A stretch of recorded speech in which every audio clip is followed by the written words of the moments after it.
ये है दिल्ली दर्पण।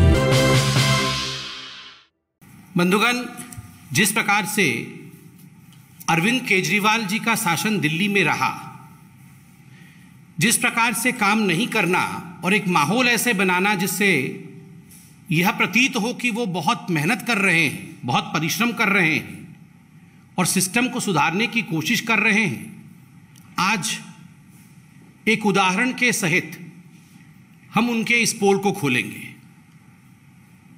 काम न करना, केवल काम का फिक्र करना और फिक्र का जिक्र करना, यह अरविंद केजरीवाल जी का यूएसपी रहा है।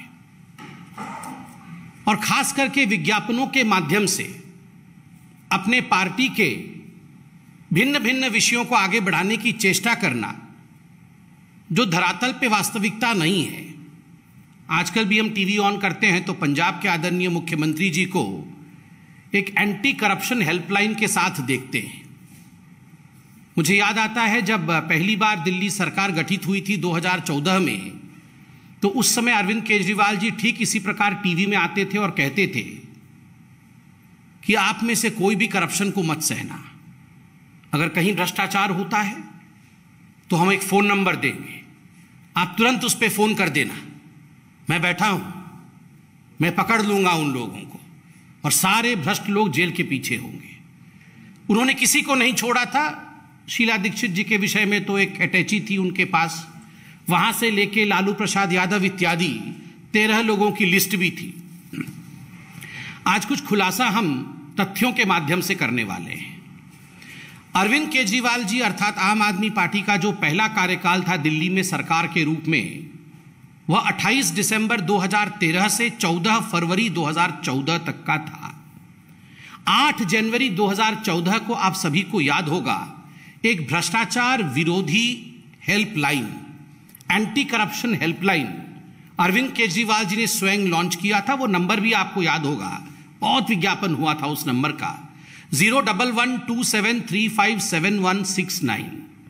यह वो हेल्पलाइन था और दावा किया गया था, अरविंद केजरीवाल जी खुद आते थे टीवी पे, प्रेस कॉन्फ्रेंस इत्यादि के माध्यम से दावा करते थे कि हजारों हजार फोन कॉल्स इस नंबर पे आ रहे हैं और बड़ा विशेष कार्यवाही जो है इस पे होने वाला है। हजारों कॉल्स आ रहे हैं, ये खुद अरविंद केजरीवाल जी ने कहा था। दूसरा कार्यकाल आम आदमी पार्टी का 2015 से 2020 तक था, 2020 तक था। 5 अप्रैल 2015 को पुनः एक नवगठित हेल्पलाइन लॉन्च किया गया था, एक नया नंबर लॉन्च किया गया था and the new number was 1031। और यह जो नंबर था, यह विजिलेंस डिपार्टमेंट, दिल्ली सरकार के विजिलेंस डिपार्टमेंट सतर्कता विभाग के अंतर्गत था कि विजिलेंस डिपार्टमेंट इसके ऊपर एक पैनी निगाह रखेगी और जो भी कॉल्स इसमें आएंगे उस पर कार्यवाही करने का काम विजिलेंस डिपार्टमेंट करेगी, क्योंकि विजिलेंस डिपार्टमेंट इन सारे कॉल्स को एसीबी, एंटी करप्शन ब्यूरो, उस समय विजिलेंस डिपार्टमेंट के अंडर में था, एसीबी के पास भेजेगी। इस पर भी बहुत विज्ञापन हुआ। एक ऐसा माहौल बनाया गया मानो भ्रष्टाचार के खिलाफ बहुत बड़ी लड़ाई लड़ने की चेष्टा अरविंद केजरीवाल जी की है। आपको याद होगा उसके पश्चात दिल्ली सरकार के सतर्कता विभाग अर्थात विजिलेंस डिपार्टमेंट में से एसीबी चला गया। एसीबी उनके पास नहीं रहा। जब एसीबी उनसे छिन गया तो आम आदमी पार्टी ने प्रेस कॉन्फ्रेंस किया और कुछ आंकड़े रखे। प्रेस कॉन्फ्रेंस के माध्यम से उन्होंने आंकड़े रखा कि ये जो हेल्पलाइन 1031 खोला गया था, उसके माध्यम से जो कॉल आए थे उनकी संख्या 1,25,000 की थी।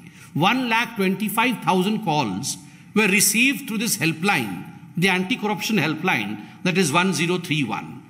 And mostly these anti-corruption calls, ये जो भ्रष्टाचार के विरोध जो calls थे, ये calls कुछ विभागों की थी जिसमें MCD, पुलिस, परिवहन विभाग और दिल्ली जल बोर्ड सम्मिलित थे कि इन 4-5 विभागों का बहुत कॉल्स आया है। 1,25,000 कॉल्स आई है और आम आदमी पार्टी ने प्रेस कॉन्फ्रेंस करके कहा था उस समय कि इसके आधार पर लगभग 152 अधिकारियों को निलंबित अर्थात सस्पेंड किया गया है और 35 अधिकारियों को गिरफ्तार किया गया है।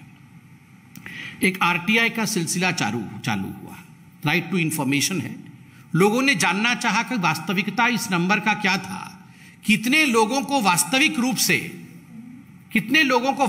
रूप से इसमें सजा हुआ। जो दिल्ली पुलिस की आरटीआई की जवाब 13 मई 2015 को दिल्ली पुलिस से यह आरटीआई में मांगा गया कि कितने लोग गिरफ्तार हुए, क्योंकि जो नोडल एजेंसी है कार्यवाही करने की, एफआईआर दर्ज करने की, शिकायत दर्ज करने की, वो तो आप हैं। तो कितने लोग गिरफ्तार हुए, क्या कार्यवाही हुई? तो दिल्ली पुलिस का कहना था कि कुल मिलाकर के 1031 पे 282 कॉल्स मात्र आए और 7 केस दर्ज हुए। गिरफ्तारी किसी की नहीं हुई, मात्र 7 केस दर्ज हुए। Just imagine. आम आदमी पार्टी के प्रवक्ताओं ने, उनके नेताओं ने प्रेस कॉन्फ्रेंस करके कहा 1,25,000 कॉल्स आई, 152 सस्पेंड हो गए, 35 गिरफ्तार हो गए। भारी जुर्म हो गया था इसलिए 35 गिरफ्तार हो गए। किंतु दिल्ली पुलिस ने कहा कुल मिलाकर के 282 कॉल्स आए। डिफरेंस देखिए, 1,25,000 और 282, और केवल 7 केस दर्ज हुए। कोई गिरफ्तार नहीं हुआ, कोई 7 केस दर्ज हुए। ठीक उसी प्रकार स्पेशल सीपी एंटी करप्शन एक विभाग था, उसके जो स्पेशल सीपी थे, स्पेशल सीपी के अनुसार 20 अप्रैल 2015 को उन्होंने कहा कि ये जो 1031 हेल्पलाइन था, इसमें मैक्सिमम 451 शिकायतें आईं, 11 मामले दर्ज हुए। 7 से 11 मामले। एसीबी जो एंटी करप्शन ब्यूरो था, उनका मानना था कि 11 मामले दर्ज हुए, पुलिस ने कहा 7 मामले दर्ज हुए। बाद में आपको पता है ये जो हेल्पलाइन था 1031, जिसके ऊपर इतना फैनफेयर हुआ था कि पता नहीं दिल्ली का चेहरा बदल जाएगा, करप्शन आम आदमी के जीवन से समाप्त हो जाएगा, ये बंद हो गया।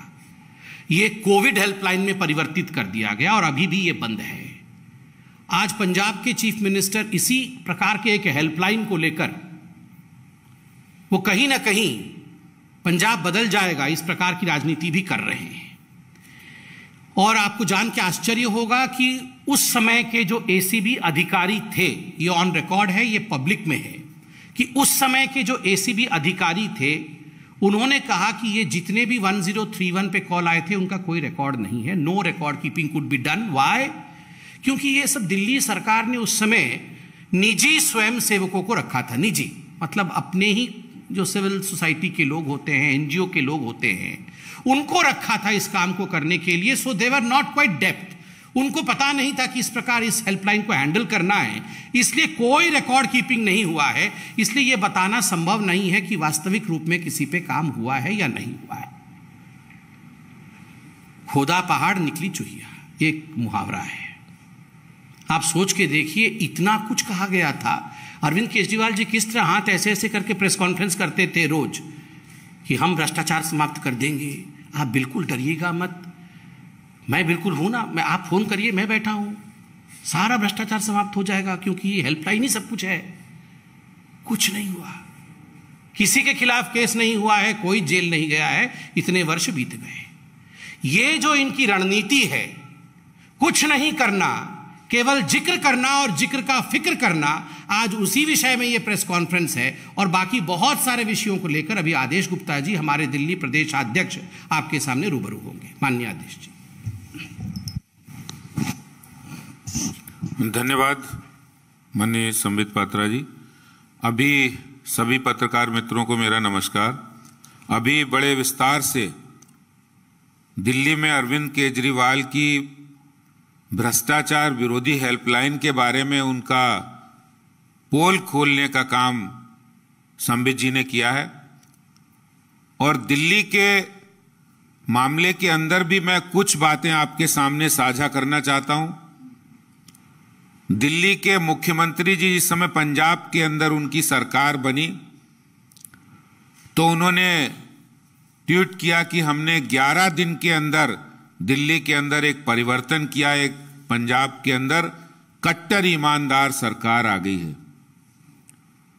और ऐसी कट्टर ईमानदार सरकार को चलाने वाले जो कट्टर ईमानदार मुख्यमंत्री केजरीवाल हैं, उनके बड़े ही कट्टर दोस्त और मित्र और उनके सखा रहे ऐसे दिल्ली में उनके ही मंत्रिमंडल के मंत्री सत्येंद्र जैन जी की एक कारनामा सामने आया, और वो कारनामा उनकी लगभग 5 करोड़ की संपत्ति जो कि फर्जी कंपनियों के नाम पर हवाला कारोबारियों से लेन देन करके उन्होंने जमीन खरीदी थी, उसको जब्त किया गया।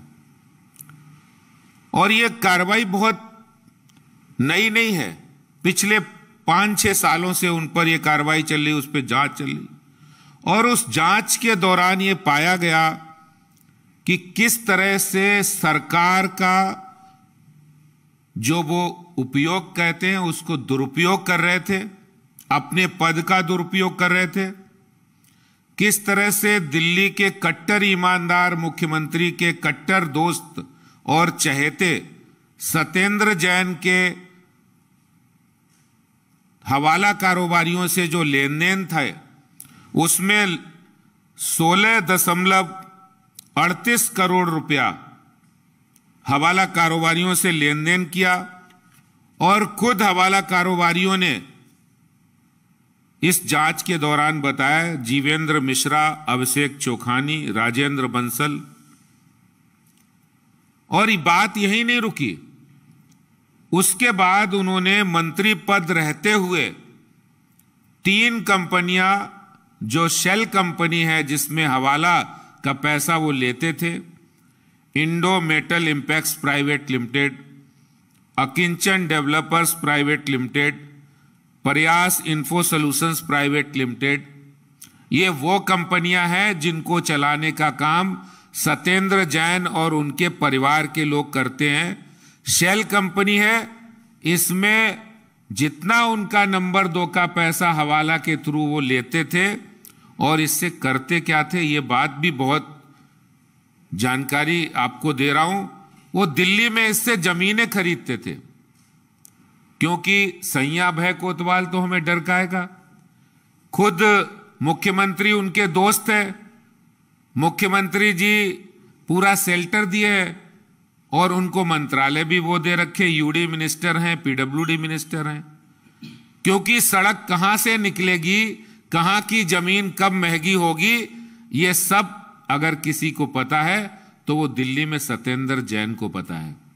इसलिए उन्होंने किया क्या, इन तीनों कंपनियों के नाम पर दिल्ली के अंदर 123 बीघा जमीन खरीदी, 27.89 करोड़ में, और फिर 200 बीघा जमीन खरीदी। कहां खरीदी? कृषि भूमि खरीदी कराला में, औचंदी, निजामपुर, बुद्धनगर, उत्तर पश्चिम के तमाम इलाके, पल्ला, बख्ताबरपुर। और वो जहां जमीनें खरीदते थे उससे पहले वो वहां सड़क नहीं बनी होती थी, क्योंकि इनके पास पीडब्ल्यूडी मिनिस्ट्री और यूडी मिनिस्ट्री है, इसलिए उनको पता था कि कहां जल बोर्ड की लाइन पड़नी है, कहां पर विकास होना है, और वहां वो सड़क बनाकर वो जमीन उससे भी ज्यादा महंगे दामों पर बेचने का काम ये दिल्ली सरकार के मंत्री कर रहे थे, जिसमें कार्रवाई हुई है, उनकी जमीन जब्त की गई है।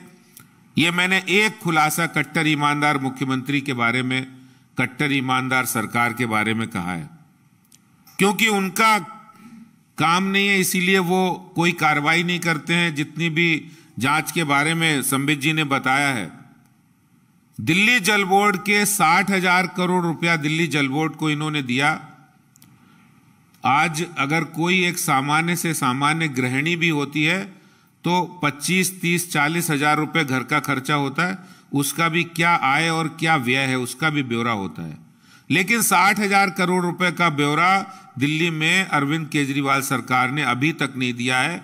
7 सालों में 22 पत्र सीएजी ने इनको लिखे कि भाई आप हिसाब किताब बताइए कि कहां आपने ये खर्चा किया है, कहां पे आपने किसको जल बोर्ड में कहां खर्चा किया है, नहीं दिया है। और आखिरी पत्र में सीएजी ने साफ लिखा है, इसका मतलब आपने फोर्जरी की है, आपने फ्रॉड किया है, आपका इंटेंशन ठीक नहीं है। जहां तक भ्रष्टाचार की बात है, अपने किसी मंत्री को नहीं हटाया, न जल बोर्ड के मंत्री को हटाया, ना वाइस चेयरमैन को हटाया। और यहां तक कि डीटीसी में जो बस की खरीदें की गई, जिसमें 1000 बसें 975 करोड़ की खरीदी हुई, पहले तो टेंडर नहीं किए क्योंकि नीयत नहीं ठीक थी, और जब टेंडर किए तो उन 1000 बसों की खरीद में 975 करोड़ रुपया खर्च होता है और उसके मेंटेनेंस का एक अलग से टेंडर करते हैं, वो 3500 करोड़ का। मतलब खरीदी नई बसें, उसमें मेंटेनेंस भी शामिल है, लेकिन अलग से एक मेंटेनेंस का टेंडर करके 3500 करोड़ रुपया, जिसकी शिकायत भारतीय जनता पार्टी ने की। अब सीबीआई उसकी जांच कर रही है, लेकिन अभी तक मंत्री को नहीं हटाया, क्योंकि उन्हें भ्रष्टाचार करने वाले, उनको ऐसा लगता है जैसे उनके लिए दूध देने वाली जैसे गाय होती है, उसी तरह से वो सारे मंत्री, सारे विधायक, वो सारे भ्रष्टाचारी वो साथ रखे हुए। और जिस तरह से दिल्ली के अंदर शराब माफिया के साथ जो गलबैयां की है, जो उन्होंने गठबंधन किया है और उनको हजारों करोड़ रुपए का फायदा पहुंचाया है, ये भी भ्रष्टाचार का ही एक बहुत बड़ा नमूना हम लोगों को देखने को मिल रहा है। दिल्ली के अंदर जो लोग बड़ी बाहें फाड़ते थे, जो जोर जोर से चिल्लाकर कहते थे कि हम ईमानदार सरकार लाएंगे, ईमानदारी की बात करते थे, हेल्पलाइन जारी करते थे, आज वो शराब माफिया के साथ मिलकर भ्रष्टाचार कर रहे हैं। वो दिल्ली जल बोर्ड में भ्रष्टाचार कर रहे हैं, वो दिल्ली डीटीसी में भ्रष्टाचार कर रहे हैं। और इसके साथ ही साथ जो लोग ये कहते थे कि हम ईमानदार हैं, वही लोग दिल्ली के मुख्यमंत्री अपने घर के अंदर 21 करोड़ की लागत से स्विमिंग पूल बनवाने का काम कर रहे हैं, जो ये कहते थे ना मैं गाड़ी लूंगा, ना बंगला लूंगा, ना सुरक्षा लूंगा। तो ये भ्रष्टाचार की पोल आज जो उनका कमिटमेंट था, वो आज जनता के सामने आ गया है। लेटेस्ट खबरों के लिए सब्सक्राइब करें हमारा YouTube चैनल या फिर लॉग ऑन करें www.delhidarpantv.com। खबरों की कवरेज और विज्ञापनों के लिए संपर्क करें इस नंबर पर।